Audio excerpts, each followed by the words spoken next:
4 o'clock. And I just remembered to record.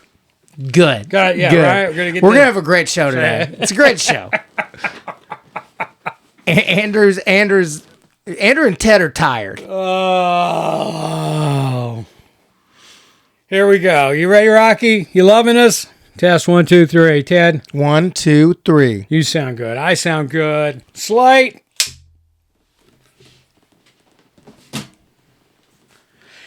Hello and welcome to another episode of Streaming Without a Paddle.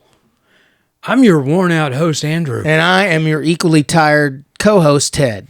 This week, Ted and I took on Prime Television's Head of State feature, 1 hour and 53 minutes, or as I like to say, about 30 minutes longer than it should have been. It's got to be. It's got to be 30 minutes longer because you have to make sure that you get as many explosions as you can in one movie. Oh, yeah. It's on Prime Video, so if you got Amazon, you got it. It stars. You want me to take this? Sure. We're going to flop it up, and I'll tell you everybody what it's about, because, you know... Priyank Chopra, John Cena, Idris Elba, Jack Quaid, Carla Gugino, Patty Considine, Katrina Durden, Amber Rose Reva, and Stephen Root. That's it. I mean, that's it. Really. Yeah. Okay. All right. And I'm just going to jump in and let everybody know this as John Cena plays an actor who's just been elected the president of the United States, and he's off to Europe for a NATO conference where Idris Elba is the Prime Minister of England, who's a very serious, well-educated politician type. And you can tell that because they keep talking about the fact, or in the front, they keep talking about the fact that John Cena, who plays Will Derringer, something like that. Derringer. Anyway, that he has really great poll numbers, and he doesn't do crap. I mean, that's just... He doesn't do anything. Yeah, it's all a publicity thing. It's all about, just make people happy. Make them feel like they're happy. Whereas Idris Elba's character, who's Sam Clark, the Prime Minister, he's trying to actually do what's right for the country. And so, of course, he's getting a lot of backlash about that. And so, anyway, they're at this NATO conference, and they have a little tension between the two of them. And they devise a PR stunt, and the PR stunt is that John Cena and Idris Elba will take Air Force One to, he's doing a taxi service because they're at NATO. But anyway, they get on the Air Force One, and the bad guys, who is led by Patty Considine. This is every week. This is great. Every week. I love it. I love it. He was equally great as he always is. Good for him. That's all I can say. He's like the Russian mob boss, and he's trying to take control, and he's an oligarch. Am I crazy, or did he not have a Russian accent? I don't think you're crazy. He had an accent. I can't speak. It wasn't British. I'll tell you this. I lived in Russia for a month. There you go. And I was around nothing but Russian people, and I didn't sound very Russian. Well, either way, he's trying to control, gain power, and he's doing so by taking out basically the president and the prime minister and break up NATO. That's the ultimate goal. That's the ultimate goal. Have we heard about that lately? No. I mean, we've elected a couple of TV personalities, a movie and a television star to be the president. One of those guys wanted to break up NATO. He did. He did. That makes him a Russian, doesn't it? It must. He's a collusion. Yeah. So, and who knows what he's doing? Anyway, this is an action movie. It says thriller, but it's just really an action movie as far as I'm concerned. This is a comedic Fast and Furious. So, yeah. Is that accurate? That's accurate. Or comedic, like, if we want to go exactly what it is, comedic White House Down. The thing is, the whole kicker of this movie is that John Cena, the president and the prime minister, they have to make it to Warsaw to attend a NATO conference to keep NATO together. But they've been under attack, and they're left to fend for themselves and make it through the woods of Georgia, because I'm pretty sure that's where that scene was shot. Yeah, for sure. There were a lot of freaking pine trees there. Yeah, that was you shot that right outside Atlanta, about 40 minutes outside Atlanta, which just happens to look a lot like Warsaw, Poland, or Belarus. I'm sorry, Belarus. So anyway, so they're having to work their way through different obstacles as Patty Constantine, as the head of this Russian mob thing, is trying to track him down and kill them before they actually make it to the NATO meeting. So anyway, that's it in a nutshell. It's pardon my French here, it's shits and giggles. Yeah, it's fun. It's pretty fun. I'll tell you who. It's just fun. I was being sarcastic. Oh, I thought it was fine. Okay. Like I would never watch it again. But I'll tell you who stole this movie. I'm not for 6 minutes. Jack Quaid stole this movie. I was going to ask you to do rock paper scissors, basically, and both of us yell out who we thought. Oh, because I was going to say Jack Quaid. He was the best part of this movie. He was. I thought Idris Elba and John Cena had good chemistry, and they were funny. It wasn't particularly well written. No. Like, it wasn't that, like, John Cena's pretty funny. No. And Idris Elba's a good actor. And, like, you could tell they were having to, like, ratchet up just to make it, like, you know. Yeah, I'm Elba, I will agree with you. I think he's a good actor. I enjoy stuff in it. I don't think he's a great actor, but he's a good actor, and he was in this. But you know what? I don't think John Cena, he deviated too far from any of his past characters, like in Peacemaker or Ricky Stenicki. Yeah, exactly. Or Vacation Friends 1 and 2. Yeah, it was just the same character, but now he's the president, right? So anyway, and that was all right. Let's just start with the acting. Jack Quaid stole the show, stole the movie, stole the movie. I mean, he was hysterical. He's in this movie for less than 10 minutes, right? And he is amazing. He is. He is. He was great. I wondered if he was going to be like a one-trick pony, because he's great on The Boys, but he's kind of like tailor-made for that, like that. But he's just really good. Well, we just, yeah, he really is. And we talked about that. We brought that up in the fact that we just watched him in that thriller drama Companion. And he was great. He was. I mean, he's better in this. Well, he's better when they let him be funny. I mean, so. But that other one, he was creepy in. Yeah, the Companion one. But he did a great job. I watched Novocaine, and he was good in Novocaine, too. I want to see that. Yeah, if you haven't watched it, Novocaine obviously made it to the theater, but it's now on Paramount Plus. So go check that out too, and I'll give that an unofficial 7.6 as a movie, just from what I recall. But anyway, yeah, the acting in it, it was good to see Carla Gugino in it. So hot. She's so hot. Well, we were sitting there. I watched this with my wife, and we were sitting there, and when she first popped up, and she's like, "Why does she look familiar?" And I was like, "Oh, she's from Son-in-Law." Yeah, that was her first thing. She was great. Yeah, she was such a crush on her. Oh, I know, right? So anyway, and she's done a lot of things. She's a working actress, that's for sure. But yeah, she's so anyway, we'll get back to here. She did a good job. She wasn't on around a lot. Patty Constantine would be my second. He just went for it. He just goes for it. Well, he this is, I'm sure he loved this gig because he was, he probably doesn't have more than 5-6 minutes total in the movie, but he's got like 10 scenes that he's in.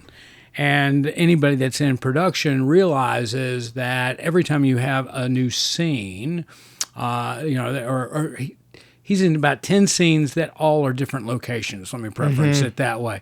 So that means he got 10 days on this shoot because he would be called in to do, his little piece here and his little piece here, deliver his lines. And so I think he probably enjoyed this gig and it wasn't all on his shoulder. Yeah. So, he could be him. And that really, I think, came out in this because he played a bad guy pretty good. Yeah. Stephen Root, they didn't give him anything to do, but he was good. I mean, he was. He's one of the greatest character actors of the generation. Yeah, you're going to know him from Barry, more Office recently. Space. Office Space. Dodgeball's a big one. Yeah. He's in everything. So he's one of those working actors. But the three principals in this are John Cena, Idris Elba, and Priyank Chopra Jonas. Jonas, yeah, and she was in Quantico. Well, wasn't she? More recently, Citadel. I mean, she's been in stuff. Love Again. Oh, we watched Love Again, and she was very good in that. Yeah. And but in Citadel was a series that came out the same time Love Again did. But she's a good actress. I mean, she's a good action actress. She really pulled this off. Besides Jack Quaid, who he's just a day player, a significant day player, but just a day player kind of role. As a three, I think she did the best job though. Out of her, of the main ones, yeah, I could see that. And Idris Elba would be next, and then I would put John at the bottom of. This is. I'm watching this, and you get the sense. All right, first of all, again, this movie's about breaking up NATO. And Cena's character and Idris Elba, they've got to save the breakup of NATO. And once that's established, it got me thinking, okay, I bet this movie was written pen to paper between the year 2016 and 2020. Because, we had at that time, there was an honest effort to kind of withdraw the U.S. from NATO, and so I'm kind of guessing that's where. And of course, it was shot, and I think it was 2023 is when they shot it, which would make sense that it was written 3 years earlier because it's got 3 years to go around and see who's going to buy it. Got to package it and all that stuff, but. There was this overtone in this movie, being that was the objective of this movie, the breakup of NATO, that the president, Cena's character, he came off kind of stupid. I mean, not to mince words. He did come off kind of stupid. He did. He did. I mean, he didn't realize that at one time when they were being tracked, hunted, let me put it that way, hunted down, he wanted to use his cell phone to call his wife to let her know that he was okay. Of course, Idris Elba, his character, an intellectual guy, was like, no, they can track your cell phone. But I got to call them. No, they'll track your cell phone. They're trying to kill us. Then they did. But I really need to let my wife know I'm okay. And I'm like, dude, you're the president of the United States and you don't understand the severity of that. That's the thing. The movie's just underwritten. So I think it was purposely written for a dum-dum to make him a dum-dum, the president, and make yeah. I think that's because that was kind of the thing. And this movie was directed by Ilya Nashhuler. Okay, good guess on that. Yeah, well, I can't pronounce it, and rightfully so. He's Russian. Is he? Yes. Now, I'm not saying he's not. He does. I mean, he's done a lot of things. I mean, Nobody, which is what's his name that plays Saul? I'll get it here, Bob Ordeck. And so he's got that. And of course this, and he's got stuff. I mean, he's busy, but he's Russian. He directed this. So I thought that was kind of funny in the sense of, I'll be honest, I think this was a poke at not only us, but at the commander, our current commander-in-chief. Yeah, he also grew up in London and he's from Russia, but he grew up in London. Of course it is, because now it makes sense now that I looked at that. The British guy's the smart, like, trained one, and the American... Let's just put it out there. I know we got some listeners abroad. I think that we are thought of as just loudmouth, dumb, just full of bravado, like all of us. And I'm going to say on that note, you're right if that's what you think. Ted might agree or not agree with that. I agree, because that is what I think of, like, when I see anything made not by an American and they're talking about Americans, that's what they come off like. Yeah, well, there's a lot going on right now that's involving not only the United States but other countries, and the truth of the matter is, I think we as Americans at times, and this applies to this film, and I think they kind of portray that correctly. I think we kind of believe that we're the only intellectual people in the world. Yeah, we're the only ones that can read. Yeah, it's the message we're saying. And I just want people that listen to this, and I know we have a pretty good following in Germany, and I appreciate that, our friends out there in Germany. Mm-hmm. I just want you to know that I personally, and I'm just guessing Ted here too, because, we kind of think alike when it comes to this stuff. Yeah. We don't think you're stupid. We don't think people outside. Matter of fact, I've long held if you were just isolating in America, then women should be in charge. And, we should really respect other countries, more than we do, because they're typically smarter than we are. I mean, Germany, for example.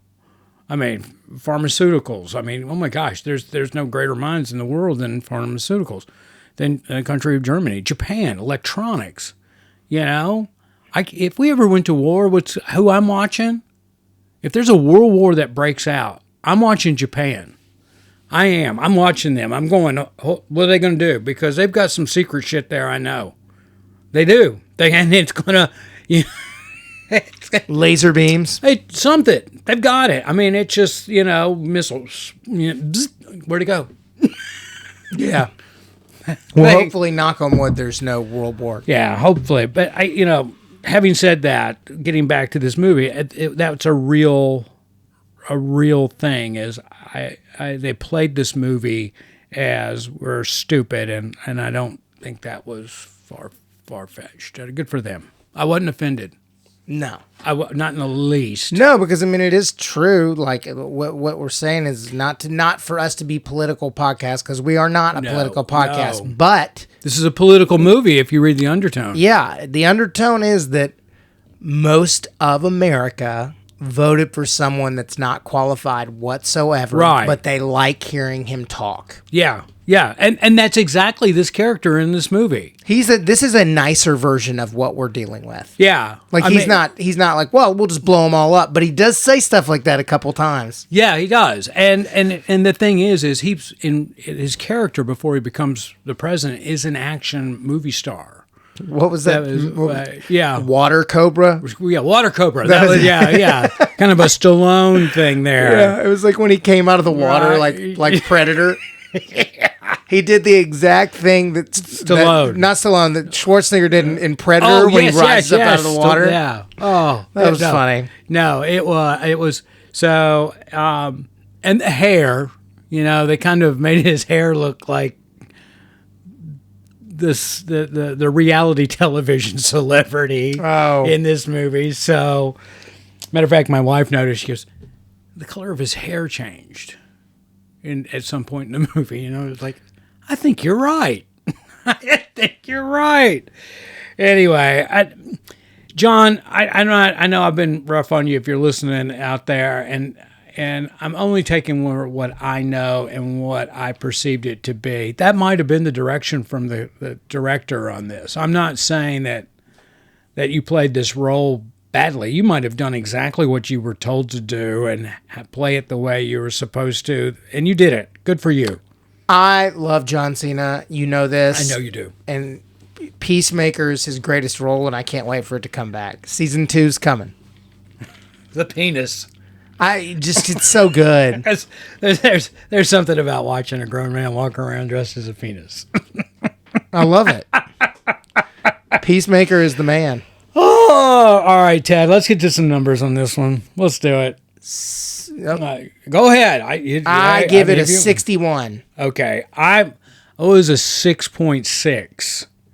I'll never watch this again. Ever. But I was entertained, and I'll be honest, I mean, I had worked a day. I could barely stay awake. But it is entertaining. I mean, if you like, I'm not so much into big action-y movies anymore. They're not my thing. But, I found this entertaining. I don't want to watch it again, but... Yeah. Well, this is the funny thing, too. I love this. And I'm going to pull up the cast really quick here. There were some. Katrina Durden was one, and I'm trying to. Are you talking about the Killers? Steve Cree, Stephen Cree, was he the other one? Or was it? No, the other Alexander Kuznetsov. Okay. Social the Killer. Okay. That's a Russian accent. Those two had a lot of camera time, but there was not one line spoken by them. I loved it. It was great. There weren't a lot of lines in this movie, so I have to say that's what made me think of those two when I got through watching this. They're just, outside of the principles, there just wasn't a lot of dialogue. No. But I tell you what, there's a fight scene where they stumble up into this little town in Belarus. It's not a spoiler. It was funny. Sit up in your chair, right? It was funny. It was good. That was the second best scene next to Jack Quaid. Yeah, right. Well, actually, yeah.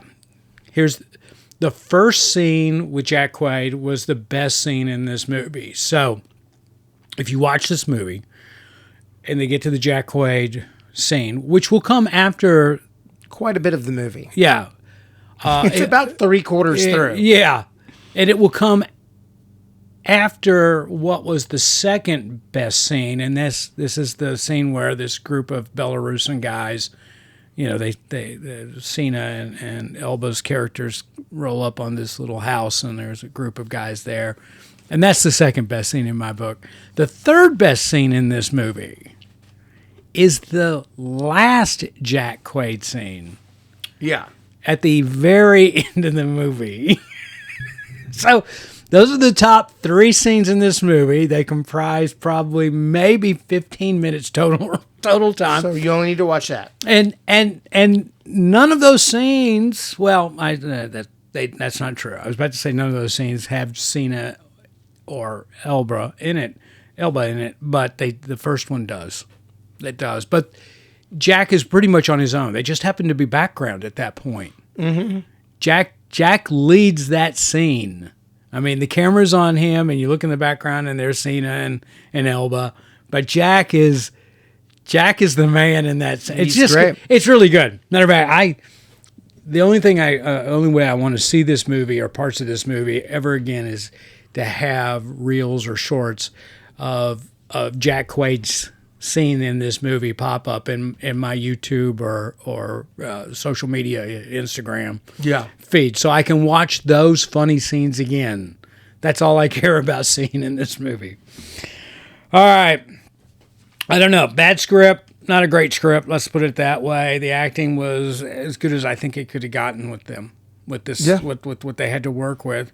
I didn't see any real problem with the direction on this because everything tied together as nonsensical as it was. Yeah, his other movie, Nobody, was better. Yeah. I don't think there was a directing problem. No, he directed well. Yeah, I think it was. Yeah, and but the acting was probably as good as it get for what was written, and so the downfall The downfall of this movie would actually be the writing. I agree. So, all right. Well, having said that, anything else? Have you been watching anything? I was watching that golf show with Owen Wilson. Stick, and Yeah. we're almost through the first season. Yeah. I think it was renewed. Yeah, but the thing is, and then I have to go to the grocery. The thing is, like, sometimes it should just be one season. Like, they don't really need it. I mean, like, that story should be wrapped up in 12 episodes, 9 episodes, whatever it is. Right. Like, Well, this one's 8, I think. Okay, so there's 2 more. So it's like he plays and he gets good and he makes it, and then he has a meltdown and then he finally comes through and he makes it and sets up for a second season. Then I'm like, I don't care. Yeah, no. But I've been entertained. Yeah, and that's the thing is you should take what would be as an executive at Apple in this case and say, okay, you know what, guys, I see this as a one-off. I mean, you have to, because Ted's absolutely right. I can't see this being a series. I can't imagine they would want to do it. Why do you want to do it, Owen Wilson? Well, I think they're kind of looking at it from the standpoint, and it mirrors Ted Lasso. It's not as good as Ted Lasso. Oh no, it's good. It's entertaining and good, and I like it. And Owen Wilson is carrying that thing. He is doing the heavy. I like all the actors in it. Like the kid. I like his their girlfriend. However that is, their person. The mom is great. Mark Maron's great playing Mark Maron. Yeah. Like listen to 10 minutes of his podcast and that's what he's playing, just in a dad outfit. Yeah. Everybody's great. I've enjoyed it. It's not. There's a reason Scrubs was on the air for 10 years, and there's a reason that Ted Lasso's coming back. You might not like Scrubs and you might not like Ted Lasso, but that dude can create a show. I think that's what they're trying to do with this instead of soccer, or as the British call it, football. I think they're trying to rekindle, because that's another Apple show, Stick is, as Ted Lasso. They're trying to rekindle that. Okay, this time it's going to be golf, right? And so, but what I was going to say is you gotta be smart enough to look at this and say, to cover your butt. All right, guys, instead of just giving you 8 episodes, we're going to give you 12 episodes. All right, we're going to wrap it up. Wrap it up. If for some reason, as a matter of fact, I think the first season or the second season of Lasso was 12 episodes. If for some reason there's a magic that happens or whatever, then we'll talk about a second season. But don't go there. Don't go. Yeah, I mean, we're going to get a new season of Ted Lasso, and I'm not sure we needed it. Because that last season wasn't. The end was not great. Well, no, it wasn't. I think season 3 was the worst season of all the seasons. Season and that last episode was horrible. 1 and 2 were just. I think that in this golf show, if it were me, and I'm not some big time writer, so let me just say it. But if it were me, it'd be him making it to pro golf, like winning the amateur, getting to go play pro golf, getting his card in that first event that he lands some huge shot and then shanks it into the woods the next shot, and that's the end. And he kind of I would end it on the first tee of his first major tournament, hit the ball, be a monster, get a smile on his face. That's the end of it. Fade to black. Done. I'm with you. I'm with you right there. That's what I would do, and just give them 4 more episodes. Not everything needs to have multiple seasons. It's because they don't get money. No. That's because Apple, if they don't get as much money, they one season people only watch and they're done. Yeah. All right. I like Stick. I think it's a good show. I'm with you, though. I don't think it's a 2-season show by any means, and they're probably being cut short 4 episodes by being only an 8-episode order. But having said that, what I want before we go, I recently got on an airplane, and I sat there and I listened to Dax Shepard and Monica, I forget her last name, Armchair Experts is a podcast, okay? You've never, ever heard me promote a podcast other than this one. But they had Brad Pitt on. And they sat there for almost 2 hours, I think it was, talking to Brad Pitt. So, and it was really, really good. So, I mean, it's not a movie review, but it's a podcast review of a movie star, which was Brad Pitt. And they did talk about F1, the new movie, Apple movie.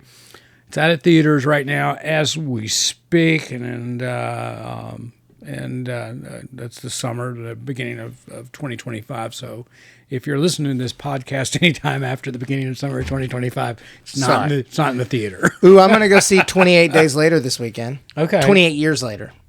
All right. Well, I tell you what, that was that podcast, and, you know, he's a veteran. I mean, to sit and for almost 2 hours listen to Brad Pitt talk about being in the movie industry for 2 years, or for 2 years, for 3 decades now. I think it is 3 decades. He's 60. And it was kind of like taking a master class, if you're familiar with those that are available online, because Brad, if you listen, if you pay attention to him, he's really telling you about Hollywood. He's really talking to you or telling you how to be an actor, you know. And it was one of the best interviews I've ever heard. So I'm going to throw that out there. And again, the movie's F1. It's an Apple production. I'm glad they took it to the theater, but it should be coming out on Apple TV shortly. Okay. So, because it is an Apple TV. We'll watch it. We will. Even though I've been to the theater, because there's people like us, or like me, that, well, it's going to be on streaming soon. I'll just save my bucks and watch it here. But anyway, go armchair expert Dax Shepard and Monica, and I forget her last name, but and I apologize for that. But the Brad Pitt interview on the armchair expert, you got to listen to it, especially if you're into film. If you like movies, and obviously you might be or should be, but if you're listening to us. So on that note, I'm gonna say, you got anything? Nope. Thank you for listening to Streaming Without a Paddle. I'm Andrew. I'm Ted.